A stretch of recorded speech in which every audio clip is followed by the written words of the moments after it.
depuis un certain temps.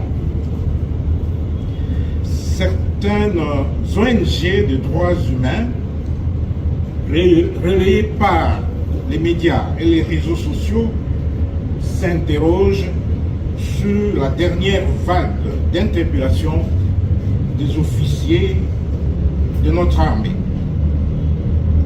Sans entrer dans les détails, puisque le dossier, comme je l'ai dit, est encore dans la phase juridictionnelle, voici ce que l'opinion plurielle doit savoir à ce stade. 1. C'est vrai, plusieurs officiers généraux et supérieurs des FARDC sont actuellement interpellés. Nous les confirmons. Mais ils le sont pour des faits hautement répréhensibles liés à la sécurité de l'État. Pour besoin d'investigation approfondie, leur durée de détention est, conformément à la loi, prolongée sous demande du parquet militaire qui mène des enquêtes. Toute cette procédure est prévue par la loi. Chaque fois que le délai de détention arrive à terme, les responsables de l'instruction préjuridictionnelle sollicitent une prolongation. Car, à cause des connexions multiples du dossier,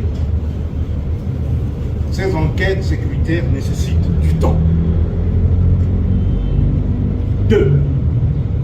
Pour ceux qui racontent des histoires autour du lieu de leur détention, les forces armées de la République démocratique du Congo précisent qu'ils sont assignés à résidence et dans les conditions acceptables.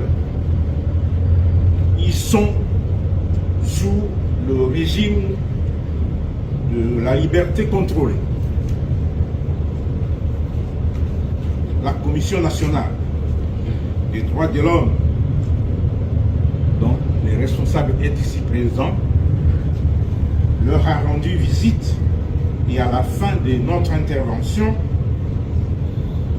il va prendre la parole pour vous parler à ce sujet.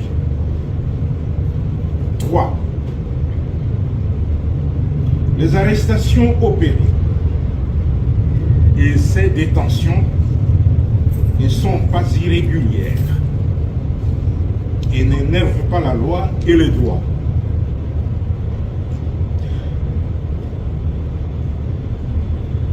Tous ces officiers ont tous été interpellés conformément aux dispositions légales en vigueur dans notre pays.